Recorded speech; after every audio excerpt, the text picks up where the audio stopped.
Hi, welcome back to the Fantasy Football Profits. My name is Rob Scooter. Thanks for joining me tonight. Now, tonight I want to get an early start on some of the waiver wire considerations for Week 10. But before I do, normally I'm in my basement recording at my house, but I'm actually in a hotel in Fargo, North Dakota. For those that don't know, Fargo, North Dakota is the home of the NDSU Bisons, which is Carson Wentz College. So I'm kind of out here in his land. And by the way, I want to give a shout out to Wentz and the Eagles. By the way, he's having a great year, and so are the Eagles. They really look like the team to beat.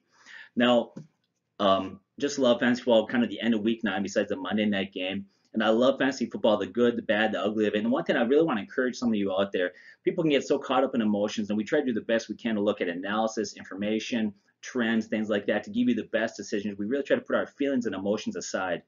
And when it's all said and done, you can make the right decision, but every once in a while there'll be an anomaly. There'll be times where a guy is going to have a fluke week. You're going to sit a guy in the bench. He's going to have a blow up. You're going to start a guy that did well, and he's going to have an off week, even in a great matchup. Don't let that bother you. Stay the course. Stick to solid information. Put your feelings aside. And if you do that, 9 out of 10 times, you're going to work yourself out in the end. You're going to win. And so once again, stay the course. Now, before we get into some considerations for this week's waiver wire, teams that are on a bye this week, we have Baltimore, Kansas City, Oakland, and Philadelphia. So Carson Wentz will be on a bye. And before we get into some other things to consider, I like to look at some just kind of early injury concerns. Now, the first one is Jamison Winston. Now, he left the game today with a shoulder injury. He's been struggling with this for weeks. He's trying to work through it, and he just couldn't make it work. And so we don't know what his status is for next week. We'll have to kind of keep an eye on that. Another one is Pierre Garçon. He's been put on the IR. He's out for the year. And then another major injury that kind of happened this last week since the last video we put out, and even happened after we did our start-sit video, and that was the injury to Deshaun Watson, a non-contact tear to his ACL. He's done for the year. And that was a huge blow for a lot of owners, not just for those that own Watson, but for those that had Hopkins and Fuller. We see today Will Fuller had a really off game. He kind of reverted back to some of those numbers that we saw before he really took off, some numbers that he had last year when Brock Osweiler was his quarterback. And so kind of a huge blow there. So we want to get in some guys that you want to consider for next week. Now, once again, we try to stick to players that are going to be productive. And so I could talk about a player that's available in 90% of leagues, but if he's not going to be productive or put up numbers, why discuss it? Once again, these are guys that we think can have some value for you. We'll also discuss some guys that maybe you're considering that we'd want to kind of shy you away from. So let's get into that. We'll start with the running backs this week. First one I want you to consider is Orleans Darkwa. Now he's available in 38% of leagues. And today he went out and he had 16 carries for 71 yards, which is a healthy 4.4 yards per carry against a very solid Rams defense. And now next week he plays San Francisco, who gives up the most points to running backs. He's a guy that really needs to be owned out here. He's a running back 2 at this point. The only thing that really hurts his value is they've been falling behind often, which they have to abandon the run. But beyond that, the guy's running very well. He's been solid for him. He's going to be their lead back going forward. Wayne Gallman come off the bench. He's more kind of your third down back, change of pace. And so Orleans Darkwa was a guy that you need to pick up out there. Certainly put on your bench if you're looking for somebody to plug in. He's available in 38% of leagues. Another guy out there is Isaiah Crowell. By many owners, he was once left for dead. He's available in about 20% of leagues.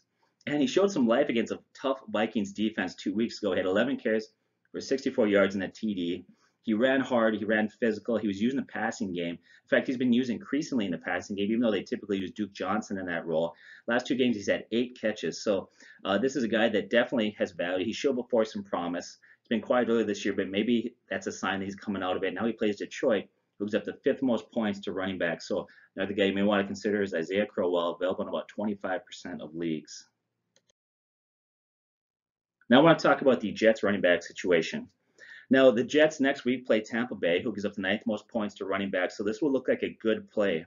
Now you're looking at 2 backs really at this point that kind of come to that conversation. That's Matt Forte. And Matt Forte is available in 68% of leagues. And on Thursday night, he had 14 carries for 77 yards. He had 2 TDs and a healthy 5.5 yards per carry. He also had 4 catches.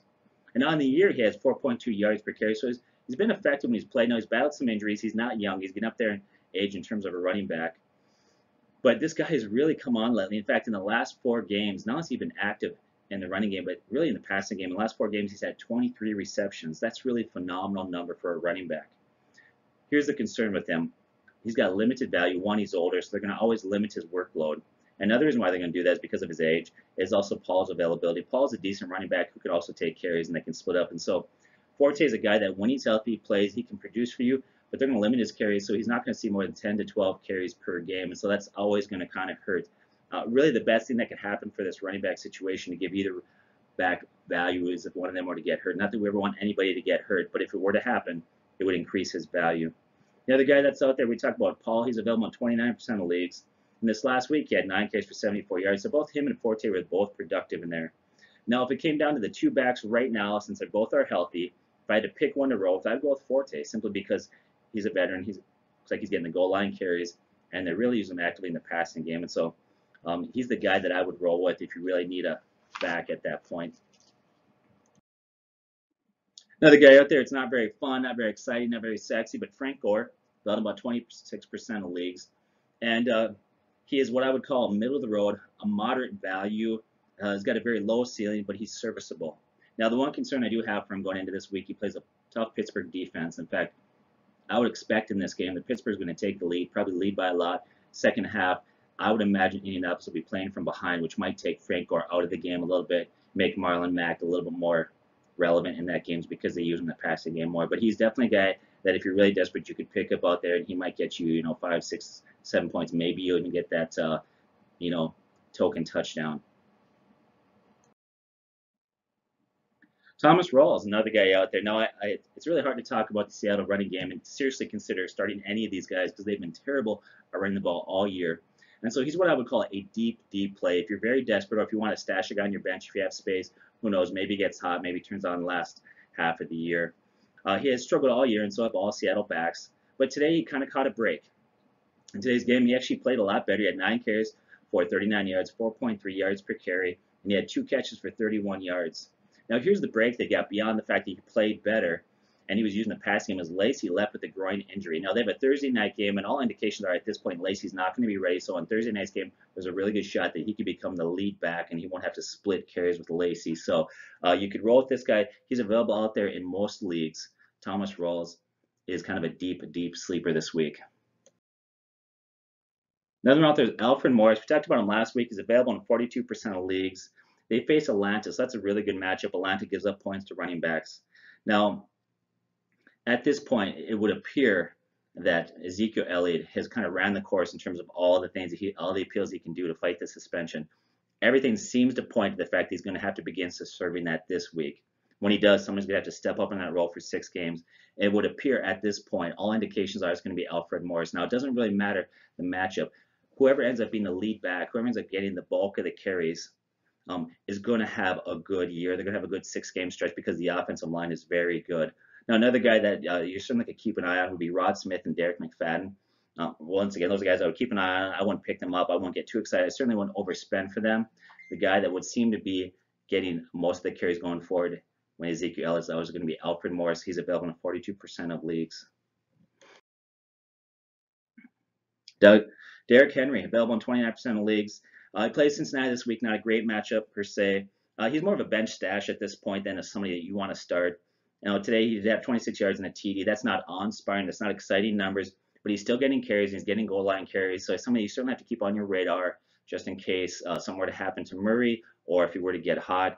He is available in there about 30% of leagues right now.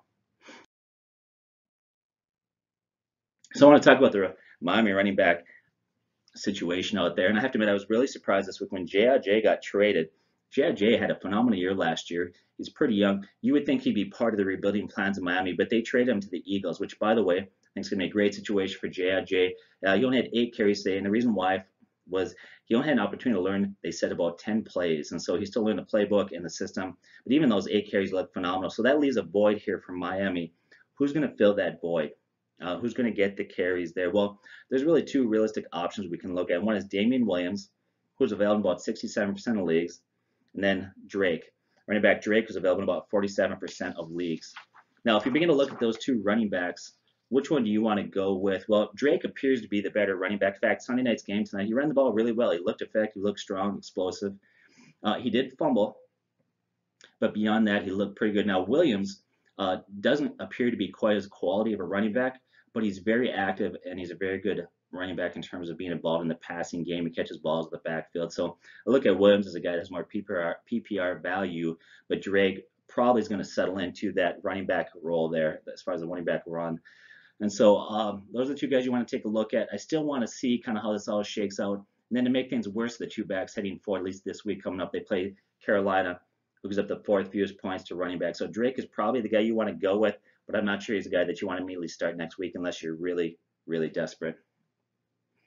Now, a couple other guys out there that asked a few questions about. A few people asked some questions about Ivory and Yeldon, running backs for Jacksonville, and they've actually had some good games. Today they had some runs, they had some carries. In fact, today combined between the two of them, they had 31 carries for 110 yards.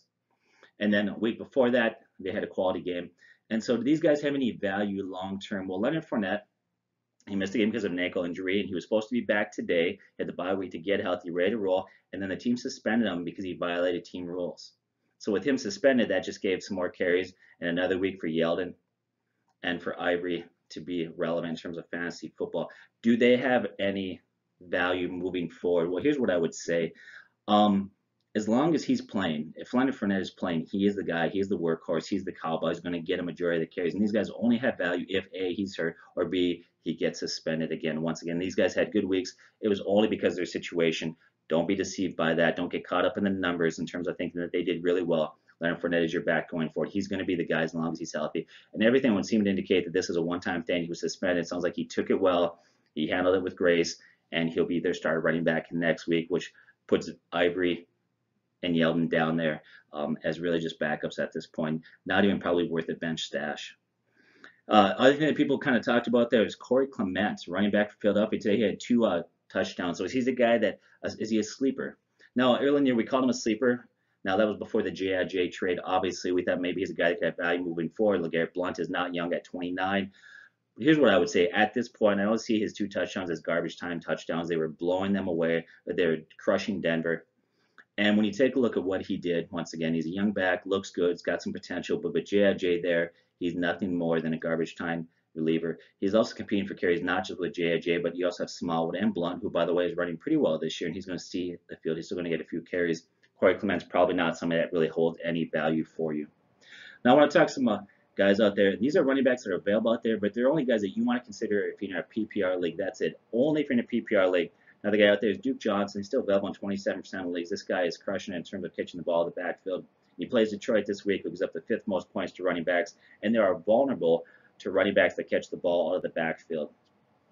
Another one out there is Tariq Cohen. He's available in 64% of leagues, and they play Green Bay, who gives up the 7th most points to running backs. Now, I'd really kind of put the brakes on that. I know some people are still loving on this guy because he had that big game early on. And here, we really caution people early in the year to stay away from this guy. We said, don't get too excited from him. He has some PPR value, but he's not going to be the league back. This is going to be Jordan Howard's team, and it is. This is Jordan Howard's team. This is a guy that comes off the bench.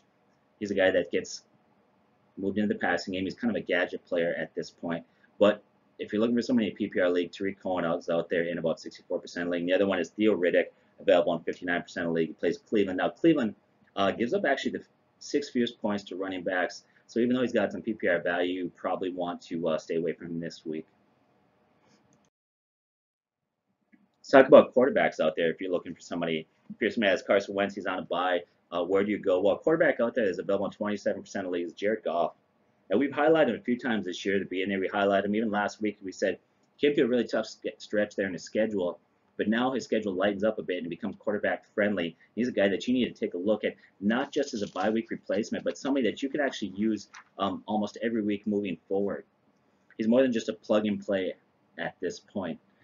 Now, he lit up New York Giants. He just lit them up. Now, granted, they didn't have Javarius Jenkins, and it looks like the New York Giants had just quit on the year. They were missing tackles. They weren't playing hard. There's a lot of things that went into it, but he had a huge game today, 300 yards, 4 TDs.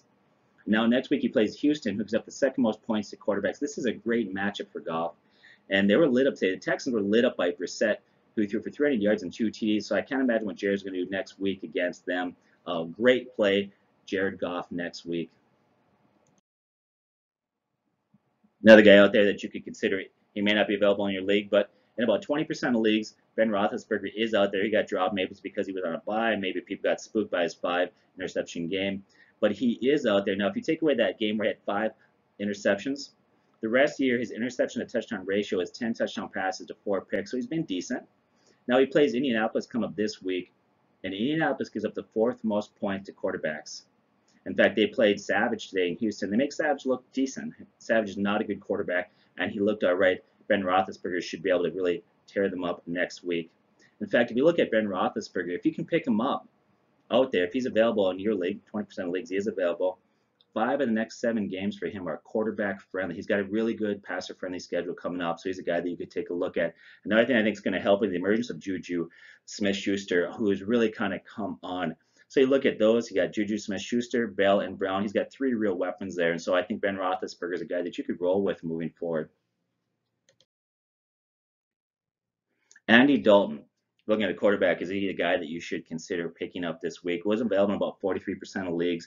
He plays Tennessee, who's kind of middle of the pack in terms of points allowed to quarterbacks. Now, today he lost Green. He was ejected in the first half. That certainly hurt. Didn't help, obviously, that he played Jacksonville, the best defense in football right now. He should rebound a little bit next week. And here's what I would say about Andy Dalton. If you desperately need a quarterback, he's what I would consider a decent play, but not a great pick this week. But he's somebody that you could roll with at about 43% of leagues. He is available out there. Tyrod Taylor. He's another guy that you could consider looking at out there. Tyrod Taylor is available in about 25% of leagues. Now, he plays New Orleans because of the 16 most points to quarterbacks. Now, I want to caution you. In fact, one of the guys out there I kind of said he was middle of the road pick in my start sit video, and he went on. He had a big week. He had 30 points in Yahoo scoring. But 70% of those points came in the last 4 minutes in what I would call garbage time while the Jets were blowing out the Bills and they were in prevent defense. Now he played New Orleans, and New Orleans on a 6-game winning streak, and they've done that on the shoulders of their defense, the defense is much, much improved at this point. And so he's got a decent play against New Orleans, but I won't expect him to do what he's done. He one time broke 20 points this year. He's broke 30 points. Otherwise, he's been a guy that sits about the 12 to 15 point range in terms of quarterbacks. Eli Manning. Well, there's a lot that's not working for the Giants right now. They've had a lot of injuries. Of course, Odell Beckham going down for the year. Marshall was down. Shepard was out for a while, and they've been really a mess at this point. And I'm not a big Eli fan, but I like Eli this week. I think Eli is a good play this week for a lot of reasons. He's available in about 55% of leagues. And there's a few things that I think bode well for them. They play San Francisco, who's up the 3rd most points to quarterback. San Francisco's defense is horrible at this point. And now he's got Shepard back. Shepard came back this week and had 5 catches for 70 yards. And Evan Ingram has just continued to develop into just a quality tight end. In fact, I would say beyond quality. He's a Gronk-like tight end. He's got that sort of potential. Another touchdown. He's the real deal. So he's got really 2 solid weapons at this point that he can go to. Add to the fact that he plays San Francisco for 1 week. Once again, 1 week only. Don't start him after this. But going into this week, he's actually a guy that you could start and be a quality player for you. And if you look at San Francisco, once again, they played Staten this week, and they made him look pretty decent. What about Jacoby Brissett? He's available in 76% of leagues. Now, he plays Pittsburgh, who gives up the 3rd fewest points to quarterbacks.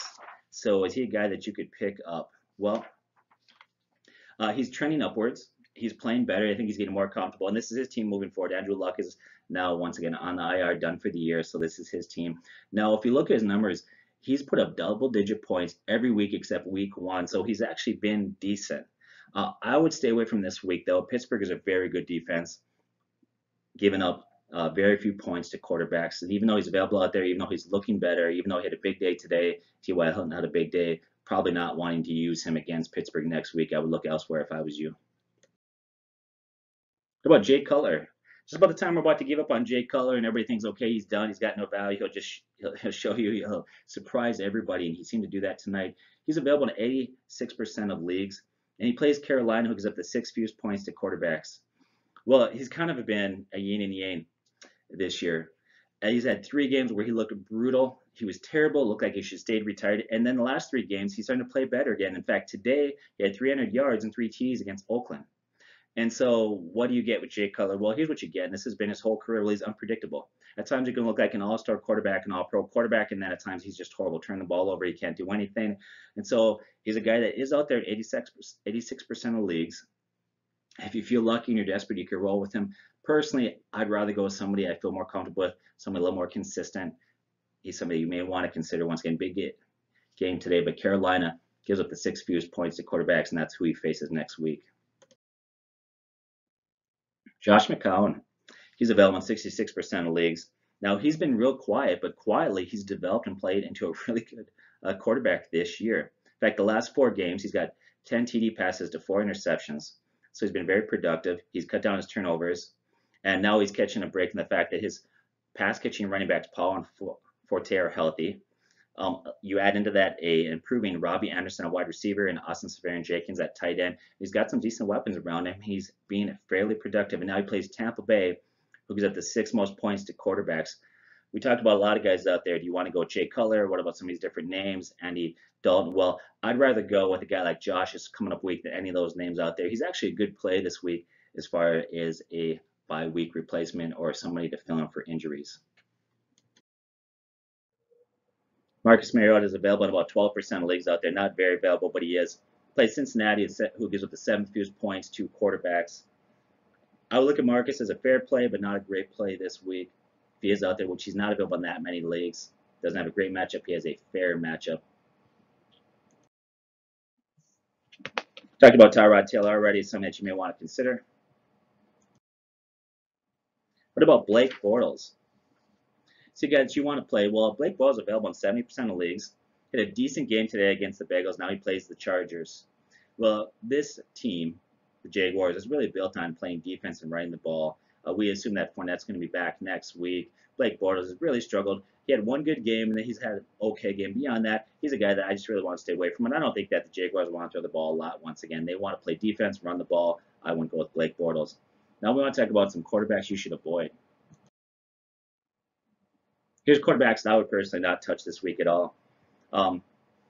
Philip Rivers, he's available in about 21% of leagues, but he plays Jacksonville, so I would just say forget it. Jacksonville right now is on pace to break the Chicago Bears' 1985 sack record of 72 sacks. They were on pace going into this week to have about 75. They put pressure on the quarterback. They're playing great. They're shutting everybody down. I would stay away from Philip Rivers. They are insanely good, that defense, so stay away from Philip Rivers this week. Another one's Brock Osweiler, Trevor Siemian. We don't know who it's going to be. They have both been terrible at this point. They're brutal. They are not the answer. Yes, they are playing New England. Yes, New England does give up a decent amount of points to quarterbacks. But I think you have to consider that defense looks like it's kind of righted the ship a bit. New England the last 4 games has really shown a lot of improvement. In fact, the last 2 weeks, New England played Matt Ryan and Rivers, and the two combined averaged 220 passing yards with 1.5 passing touchdowns. So New England is a little bit vulnerable, but they've really improved. And you look at Brock Osweiler and Trevor Siemian, and they're not good. That whole combination makes me think stay away from those guys. Another one to stay away from is Mitch Trubisky. He's averaging 125 yards passing per game. He hasn't thrown a TD in 2 weeks. Stay away from Mitch Trubisky. He's a quarterback. He's making all sorts of mistakes. Stay away from all Cleveland quarterbacks. There's nothing there that you want to even touch. Another guy that you may be tempted to look at, but stay away from Jimmy Garoppolo. Traded from New England now. He goes to San Francisco, and here's why you need to stay away from him. I think he could be a quality quarterback. I think he could do some things in that offense there.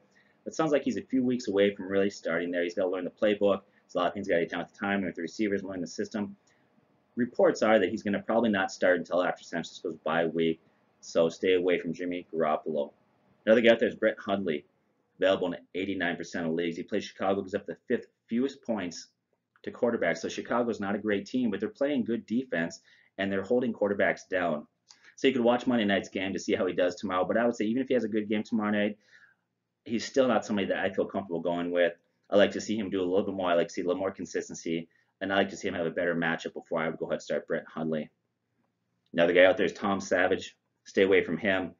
He has a great matchup against any defense that bleeds points to quarterbacks, but he only managed today in a very passer-friendly game. He was 19 for 44 for 219 yards, 1 TD. That's only completing 43% of his passes. He did that in a very friendly matchup.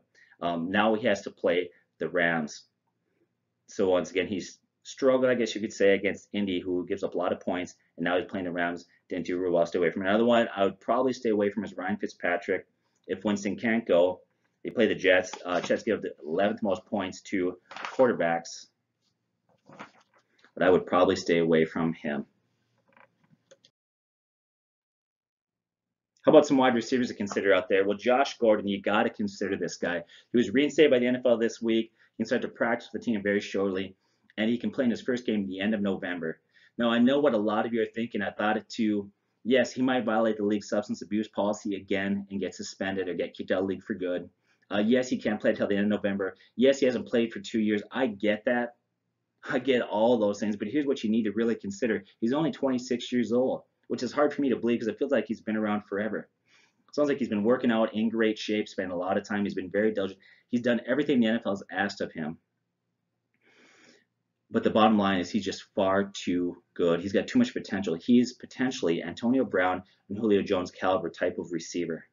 Back in 2013, he had 1,646 yards in only 14 games. He had 9 TDs. This guy can do it. He can stretch the field. He can go up in traffic and get it. He's big, physical, 6'3".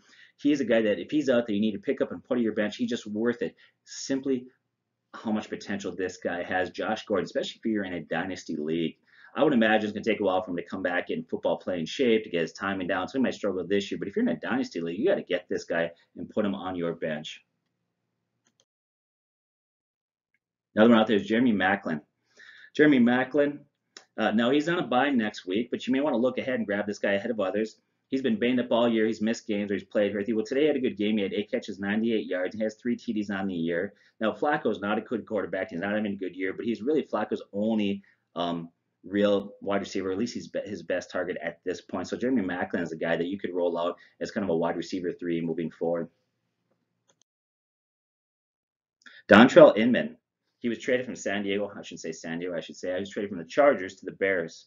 Now, he becomes, in essence, their best wideout. The moment that he was traded, he became their best wideout there. Now, it's going to take for him to learn the playbook and work with Mr. Trubisky and get the timing down, but he's a big target, 6'3". Last year, filling in with injuries. Filling in last year for San Diego for some injuries. He had 58 catches, 810 yards, and 4 TDs in limited time. So he had a real good year. He's shown a lot of potential. Now, the one thing that hurts his value is I think it'll take him a week or 2 to get his timing down, but he's going to be hurt by the fact that Mr. Trubisky is the quarterback there, and he's a rookie. Dontrelle Inman, though, is still a guy that you need to take a look at out there. He has a lot of upside.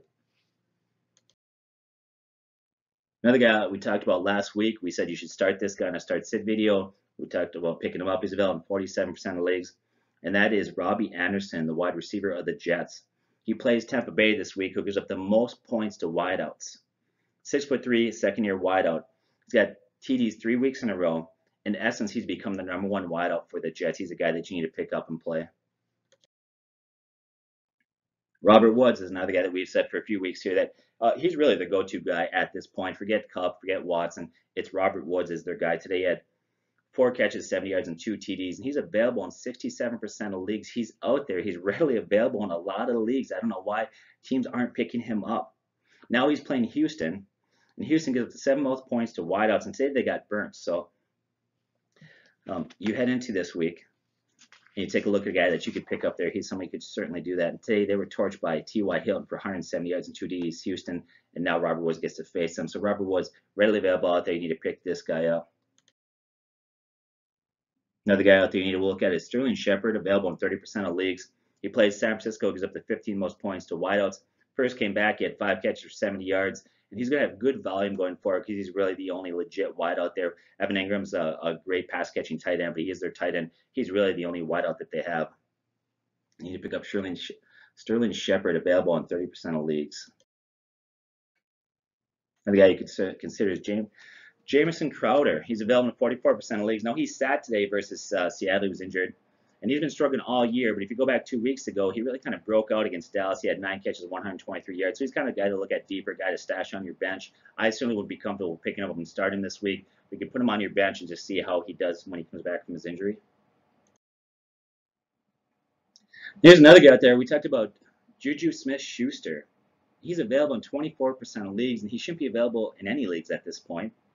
Now, this guy has really come on strong lately. He had a huge game against Detroit, 7 catches, 193 yards, and a TD. But even before that game happened, you could see the writing on the wall. He had passed Brian on the depth chart. They talked about him all-time in preseason and camp. They love this guy.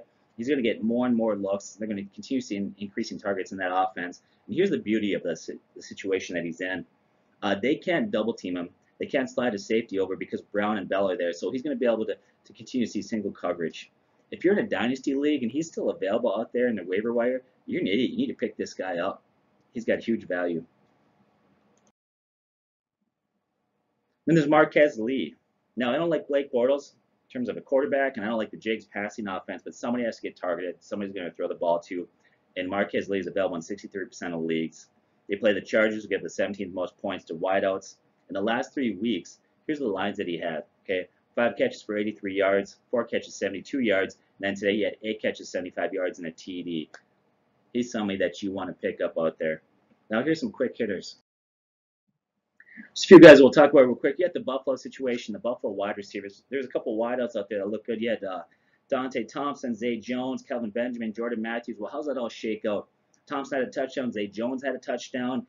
Kelvin Benjamin just got traded there. Jordan Matthews going in this year was the #1 guy. So here's what I would say with all this. Zay Jones, I think, is probably going to become your #2 guy. Kelvin Benjamin, once he learns the offense, will become your #1 guy. I don't see a lot of long-term value in Thompson. He did have a touchdown last week. One, they didn't have a lot of wideouts, and two, his garbage time stats. Once Calvin's there, he'll become the #1 guy. Jordan Matthews, he's got some limited value. I like Zay Jones simply because of the fact that he's a rookie. He's got more upside. So I put Kelvin Benjamin as your #1 guy, Zay Jones, and after that, there's a fall off there. The guys to keep an eye on.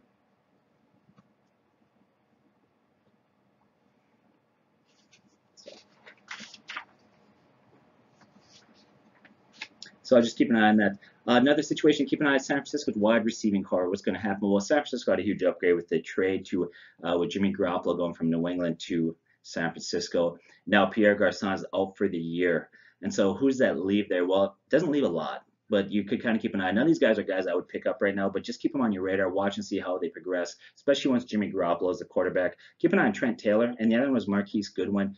He used to be a track star. He's kind of an all-or-nothing guy. They'll eat 4 catches, 100 yards, but then he'll get shut out for a couple games. Just kind of keep an eye on these guys. There's somebody that may have some value long-term. And then today, Devin Funchess really took over as the #1 guy for Carolina. How would he do in the absence of Kelvin Benjamin? Well, he had a good day.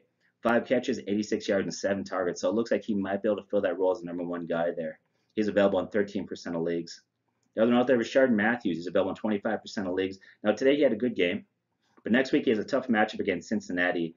And he hasn't had more than 89 yards receiving this year. And only once has he had double-digit targets. Now you had Corey Davis back in there. I kind of see Matthews as a wide receiver 3 at best in the right matchup. He had a TD today, but don't get overly excited by that. You look at Paul Richardson, available in 21% of leagues.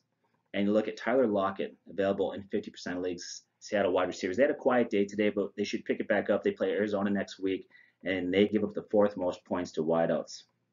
So Ted Ginn Jr. had another touchdown. He's available in 19% of leagues.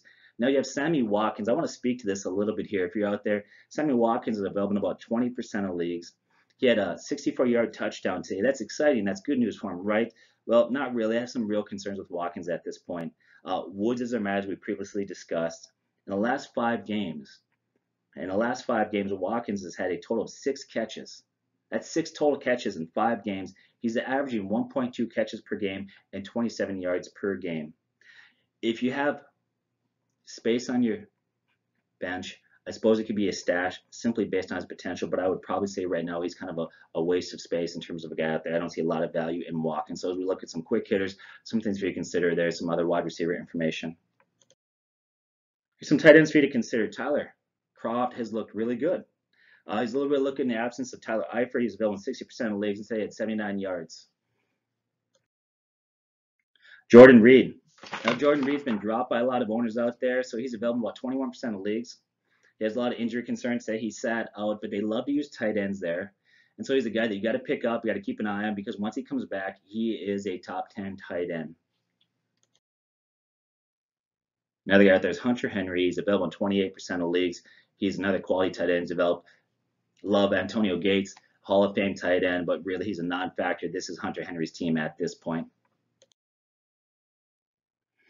Here's some defenses to consider. These are defenses that surprisingly are available in usually about 50% of leagues. Some like Minnesota and Pittsburgh are available because they're bye weeks. But these are good matchups. The teams that they're playing give a lot of points to opposing defenses. So you may want to consider them this week if you're in a pinch for a defense on the bye. Thanks for joining us at the Fantasy Ball Profits once again. It's hard for me to take into context all the information in the league in terms of your bench depth, scoring system, all these factors. And so we try to just give you some general ideas, some food for thought that you have to plug in the context of your league. But if you have specific questions, we'd love to hear it. Put at the bottom of our YouTube site there, and we go to answer them as quick as we can. Once again, thanks for joining us. God bless and take care.